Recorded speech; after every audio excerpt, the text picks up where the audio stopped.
Welcome to Democracy Now!, democracynow.org, the War and Peace Report. I'm Amy Goodman.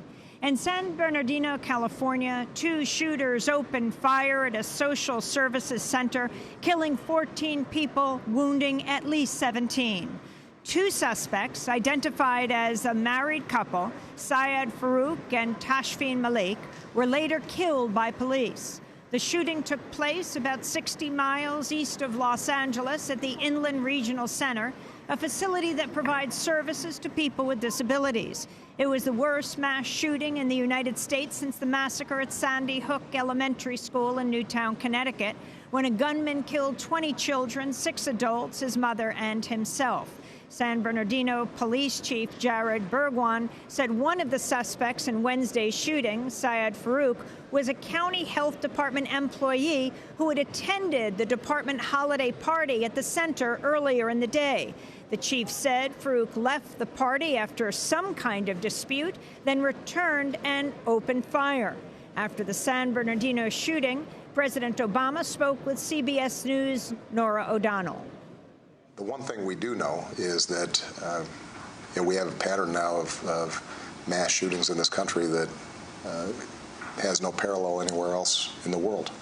And there's some steps we could take, not to eliminate every one of these mass shootings, but to improve the odds that they don't happen as frequently. We should come together in a bipartisan basis at every level of government to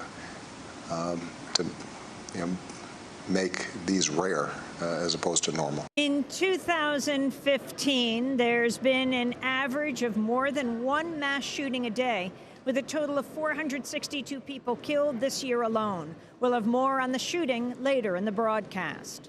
British warplanes have begun bombing Syria only hours after British lawmakers voted 397 to 223 to support British Prime Minister David Cameron's plan to join the U.S.-led bombing campaign. Defense Secretary Michael Fallon says the strikes hit oil fields in eastern Syria controlled by the self-proclaimed Islamic State. The strikes began after a 10-hour debate in Parliament Wednesday, which divided the opposition Labour Party, led by Jeremy Corbyn. We'll have more on the vote and the airstrikes later in the broadcast. Meanwhile, the Pentagon says the new team of U.S. Special Operation Forces to be deployed to Iraq will likely include about 100 soldiers. Army Colonel Steve Warren announced the troop figure on Wednesday. Well, of course, we're not going to go into exact numbers. I can tell you it will be probably around 100, maybe a little bit less. In fact, really fewer actual trigger pullers, if you will, actual real commandos. It's really going to be a majority of support personnel. New Afghan government documents show an elite CIA-trained Afghan force has killed at least 6 civilians during recent home raids in Khost province. In one raid on November 20th, 2 U.S. advisors were present when 2 civilians, a woman and her husband, were killed. During another raid on November 7th, the Afghan forces killed 2 innocent civilians, a 45-year-old man and his teenage nephew.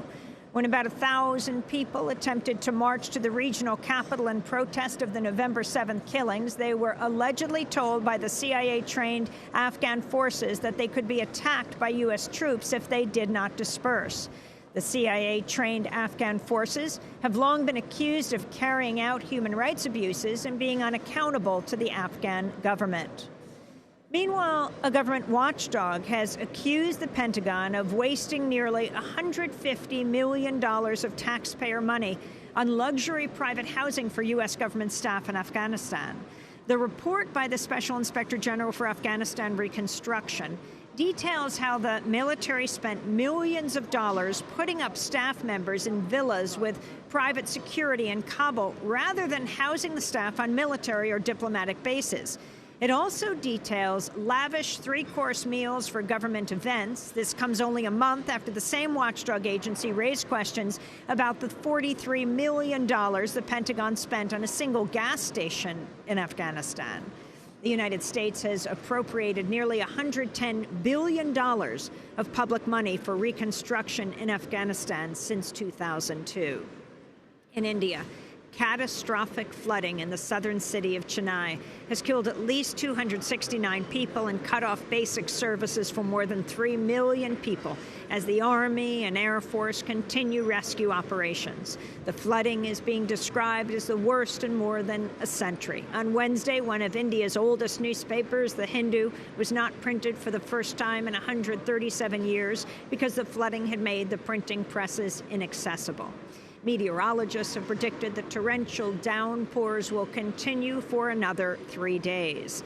The flooding has also killed at least 54 people in the nearby state of Andhra Pradesh. The historic flooding in India comes as new figures show worldwide an average of one person is displaced by climate-related weather events every single second. The data revealed by the United Nations Refugee Agency shows that since 2008, 22.5 million people have been displaced every year by floods, storms, and other climate-related weather events, the equivalent of a person per second over the last 8 years. Speaking at the United Nations Climate Summit here on Wednesday, Maureen Frank of the UN Refugee Agency said the COP must address climate displacement. The Paris Agreement must address human mobility. In the current draft of the negotiations, the issue is addressed under loss and damage. But it is also important to address this issue under adaptation. Preventing and minimizing displacement must be a priority. Enabling people to migrate in dignity, to seek alternative opportunities when living conditions deteriorate and crisis comes knocking at their door is also an important measure. The U.S. Justice Department has dropped the manslaughter charges against 2 BP rig supervisors over the 2010 Deepwater Horizon rig explosion in the Gulf of Mexico, which killed 11 workers and caused the worst offshore oil spill in U.S. history. In total, 4 former BP employees face criminal charges after the disaster. 2 of the cases have already been resolved without the employees serving prison time. On Wednesday, prosecutors dropped the involuntary manslaughter charges against the other 2 employees, Donald Vidrin and Robert Kaluza. In Zurich, Swiss authorities have arrested a handful of top FIFA officials in a pre-dawn raid on a luxury hotel in Zurich. The top officials were arrested on charges of taking millions of dollars in bribes. At least 2 are being extradited to the United States. Their arrests are part of a massive corruption scandal that's led to the arrest of about 24 top officials and the suspension of FIFA president Sepp Blatter. South Africa's top appeals court has ruled that Olympic and Paralympic runner Oscar Pistorius is guilty of murdering his girlfriend, Riva Steenkamp, in 2013. Thursday's ruling overturns a lower court's decision to convict Pistorius on the lesser charge of manslaughter. Pistorius is currently under house arrest awaiting sentencing for the new murder conviction, which carries a minimum of 15 years in prison. In Brazil, the Congress has opened impeachment proceedings against President Dilma Rousseff amidst a growing corruption scandal that's rocked the government. The impeachment proceedings, which are the first in Brazil since 1992, were brought by House Speaker Eduardo Cunha, who faces his own corruption charges related to a $1 million bribery scheme involving the state-run oil company Petrobras. In Chicago, Mayor Rahm Emanuel is facing increasing questioning over whether he'll resign amidst the scandal over the police killing of 17-year-old Laquan McDonald more than a year ago. McDonald was shot by 16 times by white police officer Jason Van Dyke. Chicago authorities withheld the police dash cam video of the fatal shooting and only released it last week under a court order. Officer Van Dyke was indicted on first-degree murder charges the same day.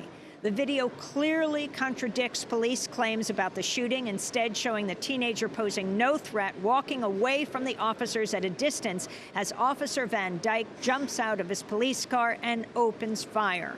On Tuesday, Emanuel fired Chicago Police Chief Gary McCarthy, but allegations about a potential cover-up have continued to plague the mayor as he faces questioning about a preemptive $5 million settlement with Laquan McDonald's family during the mayor's re-election campaign. On Wednesday, Mayor Emanuel maintained he will not resign.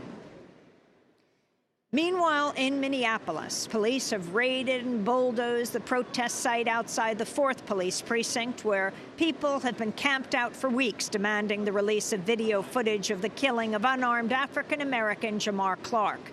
Police said Clark was shot after a scuffle with officers who responded to a report of an assault.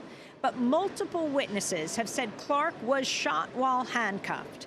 At around 3:45 a.m. Thursday morning, police in riot gear raided the camp. Video footage shows the police destroying tents and food with a bulldozer. About a half dozen people are reported to have been arrested.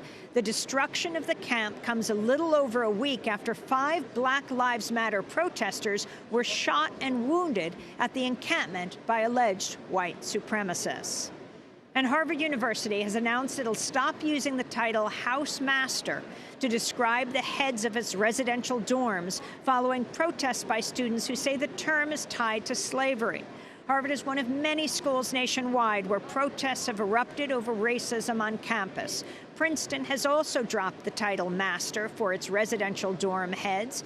At Princeton, students are also demanding the renaming of buildings currently named after President Woodrow Wilson. As president, Wilson ordered the resegregation of restrooms and cafeterias in Washington government buildings and mandated that screens be set up to separate black and white workers in federal offices. He was also the president of Princeton University. At Yale University, where administrators are also considering plans to abandon the title Master, students are also demanding the institution rename the residential dorm Calhoun College, named after former U.S. Vice President John C. Calhoun, one of the most prominent pro-slavery figures in history. And those are some of the headlines. This is Democracy Now!, democracynow.org, The War and Peace Report. I'm Amy Goodman.